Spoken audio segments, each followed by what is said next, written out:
দুদিনের সফরে আজ কলকাতায় আসছেন অমিত শাহ। আজ রাত 11:45 নাগাদ কলকাতা বিমানবন্দরে পৌঁছবেন কেন্দ্রীয় স্বরাষ্ট্রমন্ত্রী।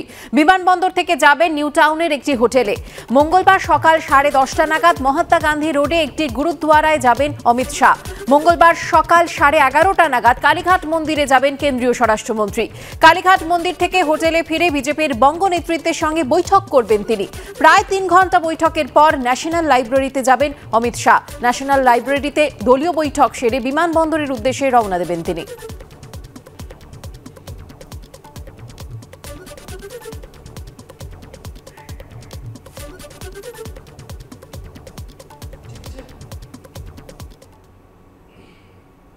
এই যে অমিত শাহ আসবে, অমিত শাহ ঘুরবেন, নরেন্দ্র মোদী আসবে, নরেন্দ্র মোদী আসবেন, কোথায় বক্তৃতা দেবেন, টেলিপ্রম্পটার দেখে পড়বেন।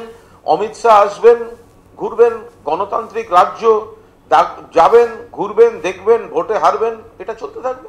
অমিত শাহ বাংলায় এসে প্রথম বলুন যে এখানে যারা যা পোশাক পরার, যারা যা খাবার, যেভাবে গণতান্ত্রিক পরিসর রয়েছে সেটা বাংলায় অটুট থাকবে। মধ্যপ্রদেশের পুনরাবৃত্তি বাংলায় হবে না।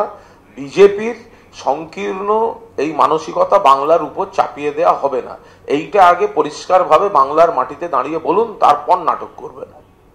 লোকসভা ভোটের আগে দুদিনের সফরে আজ কলকাতায় আসছেন অমিত শাহ। আজ রাত 11:45 তিনি কলকাতা বিমানবন্দরে পৌঁছবেন এবং তারপর আগামীকাল থেকে তাঁর রয়েছে এক গুচ্ছ কর্মসূচি। নিউ টাউনের একটি হোটেলে যেমন তিনি থাকবেন এবং তারপর মহাত্মা গান্ধী রোডে একটি গুরুদ্বারায় যাবেন অমিত শাহ। কালীঘাট মন্দিরে যাওয়ার তার কথা রয়েছে এবং হোটেলে ফিরে বিজেপির বঙ্গ নেতৃত্বের সঙ্গে তিনি বৈঠক করবেন এবং প্রায় 3 ঘন্টা বৈঠকের কথা রয়েছে।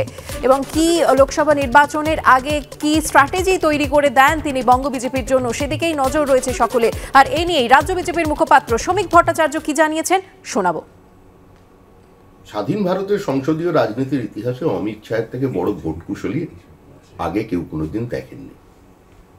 তাই দলীয় কর্মসূচি সারা দেশব্যাপী তিনি ঘুরছেন, সমস্ত রাজ্যে যাচ্ছেন। আর পশ্চিমবঙ্গের তো আমাদের একমাত্র লক্ষ্য হচ্ছে যে কোনো মূল্যে তৃণমূলের বিসর্জন। সেটাকে আরো সংগঠিত করতে, কর্মীদের উজ্জীবিত করতে তিনি আসছেন।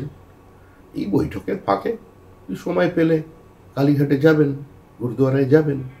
কিন্তু আসল আসার উদ্দেশ্য হচ্ছে আগামী লোকসভা নির্বাচন।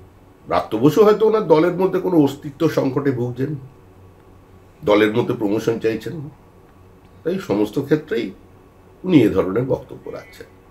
আসলে সমস্যা হলো তৃণমূল কংগ্রেস মুখ্যমন্ত্রীকে প্রধানমন্ত্রী হিসেবে ভাবতে শুরু করেছে, পশ্চিমবঙ্গকে স্বাধীন রাষ্ট্র মনে করছে। সেই অবস্থান থেকে এ ধরনের বক্তব্য রাখছেন। উনি আগে প্রাথমিক স্কুলগুলোতে হেডমাস্টার মশাই পাঠানোর ব্যবস্থা করুন, আর যে লোকজন টাকা দিয়ে চাকরি পেয়েছে তাদের চিহ্নিত করে বার করুন, নিয়োগটা চালু করুন। এই দায়িত্বটা নিন, যেটা ওনার কাজ। তারপরে এই ধরনের কথাবার্তা বলুন।